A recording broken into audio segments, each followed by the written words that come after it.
ora ciloko no pola ben ora salah. Aja dumi, aja dumi, aja dumi, aja dumi, aja dumi.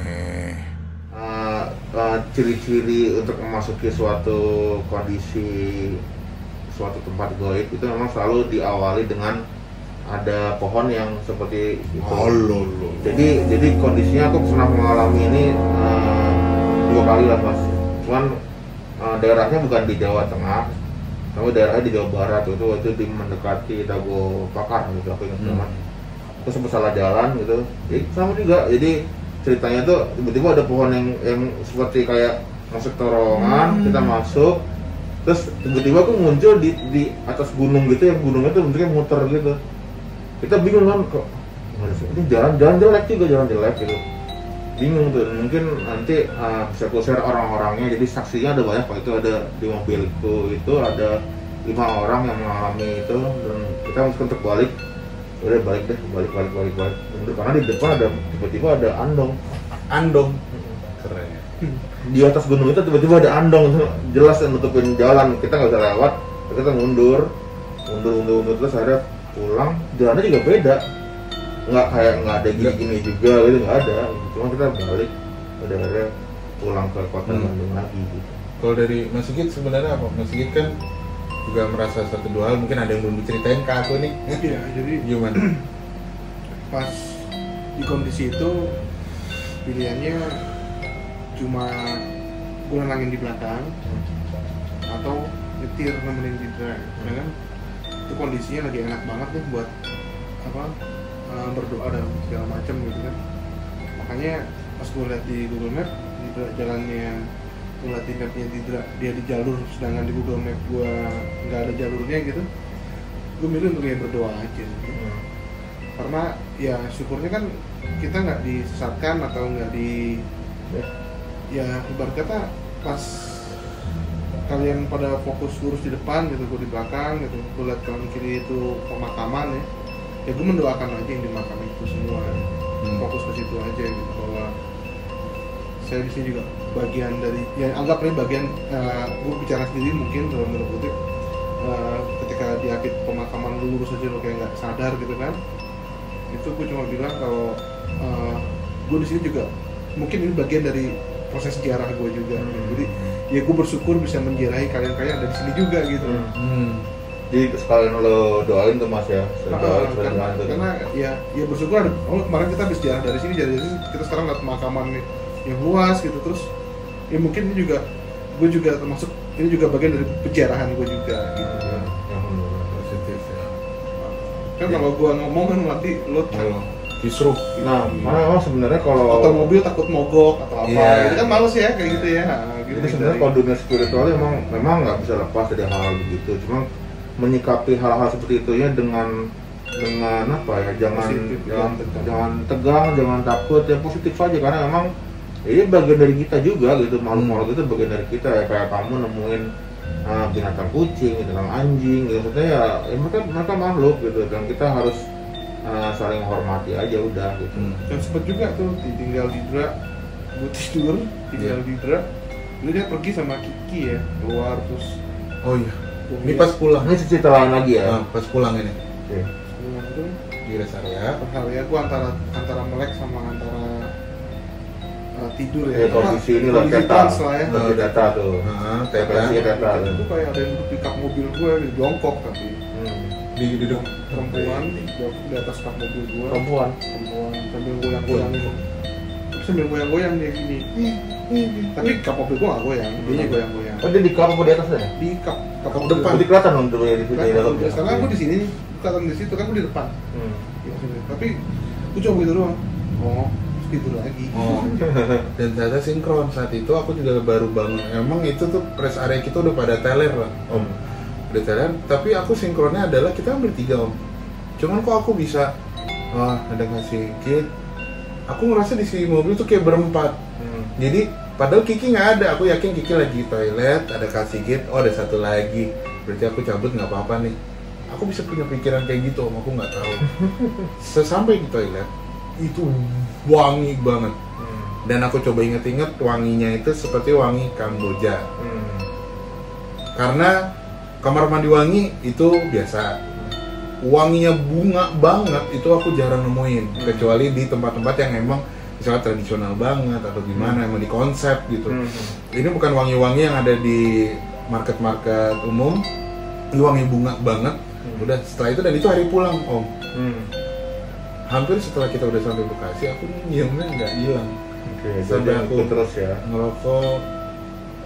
Yang Om Sumbernya gimana? Saat itu aku pengen ngobongin Om Sumber, cuman nggak ini aja. Aku dengan Mas Sigit kita udah sama tidur teler. WhatsAppan. Ya, jadi memang kalau waktu sempat Mas Fitra sempat menghubungi aku pas pulang, Mas, aku kayaknya diikutin ya. Iya. Kayaknya ada ikut ya.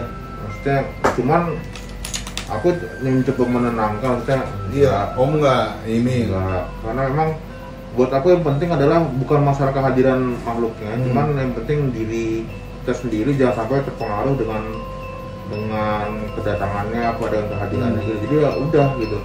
Karena kalau misalnya dibawa serius, Mas Fitra saat itu aku bilang ya ada gitu. Maksudnya jangan, itu akan menjadi suatu jadi takut lagi, jadi panik gitu ya. Itu kan mempengaruhi penampakannya, terus mempengaruhi kekuatan dia untuk mempengaruhi gitu. Jadi, tapi setelah itu aku juga menghubungi Ki Adek, biasa kan guruku banyak banget. kalau Ki Adek pasti ngomong. Ki Adek bilang ke aku gini, Smart People, yowis coba belajar, kan maksudnya mengarahkannya juga dengan nggak gamblang gitu.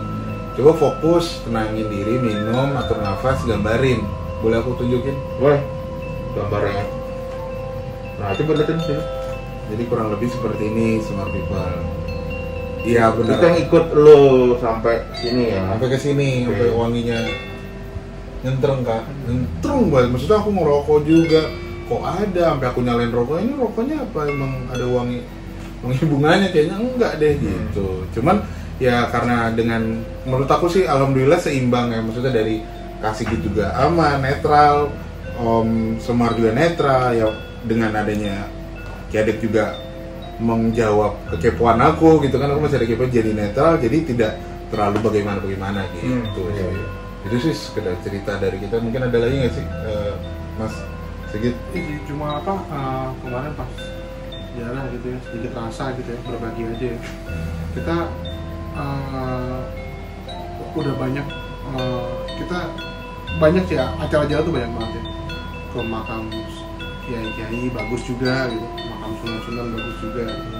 Cuma mungkin jeling juga keluarganya kan, banyak juga yang kadang suka lupa buyutnya apa ya itu.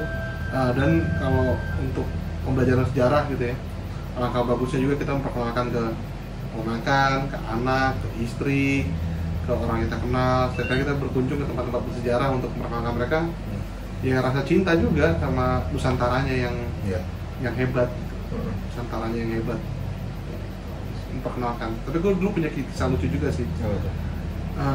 Pertama kali gue ajak Trawulan itu kan, Trawulan tuh 3 kali kalau nggak salah. Tapi pertama kali itu gue umur 5 tahun. Trawulan tuh candi. Trawulan tuh museum. Museum. Jadi waktu itu di Mojokerto kalau nggak salah. Ini sih bukan gue cerita, gue udah lupa, ini ibu yang cerita dulu. Jadi karena udah kesorean, pertama kali main, jadi kan gue punya saudara di Jombang. Dari Jombang, biasa kalau dari Jombang kita mainnya ke Mojokerto gitu, jalan-jalannya. Nah, itu kata nyokap gue tuh di museum udah mau tutup. Terus karena museum tuh udah mau tutup kan, tutup tuh pintunya tuh. Nyokap gue ngehnya tuh gue ikut dia gitu. Udah keluar museum, ternyata gue masih dalam museum dan kekunci di dalam. Kekunci di dalam, dan ketika nyokap gue bilang, "Pak, anak saya kan masih dalam deh," gitu. Terus nyokap gue keluar masuk lagi terus belum jauh sih, emang belum jauh. Jadi pas ditutup, nyokap gue keluar, anak saya kan masih dalam gitu. Belum keluar. Masuk lagi nyokap gue ke dalam, terus ingatan nyokap gue waktu itu, gue tuh kayak nggak ada orang yang panik atau gimana, waktu gue masih kecil itu. Jadi gue kayak lagi main dan diajak ngobrol gitu. Itu kalau nggak salah, gue lupa nih, kayak kata nyokap gue sih di situ ada benda-benda pusaka atau tombak atau apa gitu kan. Nah, gue tuh lagi sila di situ, lagi kayak ngobrol gitu, kayak lagi diajak ngobrol. Itu menarik di situ. Yang kedua, ya namanya orang kampung kan cuek ya, namanya orang bokap gue deso ya, jadi cuek gitu sama enak tuh sama hal-hal yang kayak berbau alam atau apa tuh nggak terlalu diprotek kayak kita anak kita sekarang mungkin kan awas itu ada punya uletnya gitu kan ulet hati-hati tuh pohon gitu kan. Nah itu kalau gue punya kebiasaan kalau kita lagi main kebun raya Bogor tuh bokap gue seneng banget tuh naruh ada pohon gede gitu kata nyokap gue, seneng banget tuh naruh gue masih bayi merah katanya nyokap gue masih 3 bulan atau berapa gitu tuh taruh aja di situ, nyokap gue makan di situ kok taruh di situ gitu, kata bokap gue nggak apa-apa banyak yang ngomong gitu. Jadi ya jadi dari kecil sudah terbiasa, makanya tadi gue curiga nih dari kecil memang nggak nangis katanya gue nanya masa sih pasti lupa dong gue 3 bulan belum ada ingatan ya masa sih nggak kamu mah dia bercanda ketawa-tawa aja sendiri gitu. Terus gue punya asma dulu waktu bayi gitu, terus cara ngedidiknya bokap gue tuh bukannya wah ini gini-gini, enggak, gue inget banget tuh zaman kecil asma kamu tuh gue dimandinya di pancuran tuh, berenya kedinginan.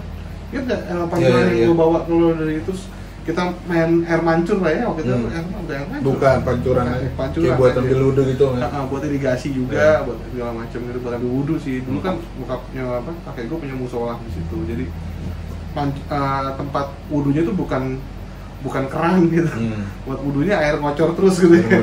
Nah itu dulu di situ dan agak berjarak itu dari musolanya, jadi kalau sholat subuh gitu gue kebayang misalnya mbah gue gitu subuh gelap gitu. Itulah maksud gue suasana kehidupan desa yang macam wah spiritualisme ini bukan soal lo terpuaskan apa enggak gitu sama kehidupan gitu. Tapi soal berserah diri yang sampai sekarang karena gue juga tinggal di Jakarta dengan berbagai macam problematikanya ya, hal itu sudah didapetin gitu. Kepuasan diri lo, kita tuh udah lah, kita cuma hidup ngabdi sama yang maha kuasa gitu, ngabdi sama kemanusiaan kita juga gitu. Itu yang sulit sih gue rasa sih. Nah itu banyak kisah-kisah gitu. Dulu juga zaman gue kecil itu gue tinggal di Mangga Putih dan di situ ada sumur, ada sumur klasik lah ya, masih batu bata. Dulu tuh ibu gue sering kata gue waktu itu masih agak inget, gue masih inget kayak ada orang lewat di daerah kita mukanya setengah berdarah gitu zaman kecil. Tapi gue dulu nggak cuma merinding juga ya. Tapi gue suka ngeliat laba-laba segede meja ini mungkin ya, atau segede kursi ini laba-laba literally gitu. Terus pernah juga ngeliat perempuan tiba-tiba tembus tembok gitu zaman dulu ya. Nah itu merinding juga tuh gue. Itu di rumah gue Klender tuh. Gue ngeliat laba-laba, gue cerita, bu ada laba-laba segede kursi gitu. Ibu gue ngeliat, enggak ada laba-laba beneran. Tuh masih ada laba-labanya gitu kan. Udah kamu keluar aja dulu gitu. Nah akhirnya habis itu gue dibawa lah ke Jombang gitu. Dan gue lupa deh semua itu. Jadi semacam ditutup atau gimana. Iya, jadi kalau aku lihat memang ada upaya menutupi kemampuan sebenarnya dari Mas Sigit gitu. Jadi memang kalau aku lihat sebenarnya ada banyak cerita lagi yang mungkin masih kita ingat gitu. Jadi aku lihat dia memiliki banyak pengalaman sebenarnya gitu. Dan memang tadi sebenarnya sih pelajaran moral story-nya dari cerita mereka kedua adalah kalau berurusan dengan spiritual memang tidak bisa lepas dari hal-hal kayak gitu. Cuman gimana cara kita menyikapinya, gimana cara kita sebenarnya nggak perlu takut gitu ya. Sebenarnya nggak perlu takut karena kalau misalnya Smart People tahu cerita kita sebelumnya di episode sebelumnya, kita mungkin membahas mengenai jangan pernah membiarkan ketakutan itu menguasai kamu ketika kamu berhadapan dengan makhluk itu. Terus sih. Gitu. Oke, panjang dan sebenarnya masih banyak lagi Om. Dan sedikit ngobrol-ngobrol nanti akan saya buka dulu masih gitu, buka rekening. Canda rekening. Terima kasih Mas Sigit udah meluangkan waktunya. Terima kasih juga Smart People. Semoga ada yang bisa diambil hikmahnya. Mohon maaf kalau ada kata-kata salah atau kesamaan tokoh, cerita atau tempat mungkin ada yang tersinggung. Mohon maaf. Jangan lupa untuk like, comment, dan subscribe Om. Di mana aja sih Om? Di Audio Dunia Series. Ntar kalau misalnya YouTube tinggal langsung aja subscribe, nyalakan loncengnya dan share ke banyak grup-grup kamu. Iya. Akhir kata saya Dida Rashid dan saya Om Semar. Assalamualaikum warahmatullahi wabarakatuh.